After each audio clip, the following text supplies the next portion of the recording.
On Sunday at 10 a.m., a Mass was held at the St. Peter and St. Paul Church, a chapel adjoining the St. Mark's Coptic Orthodox Cathedral in Abbasiyah.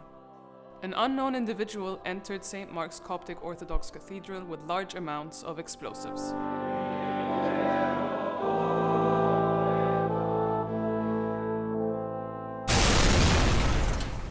The explosion led to the death of 25 people and injured 49 others. The unknown individual managed to sneak in with the explosives despite the heavy security presence outside the church.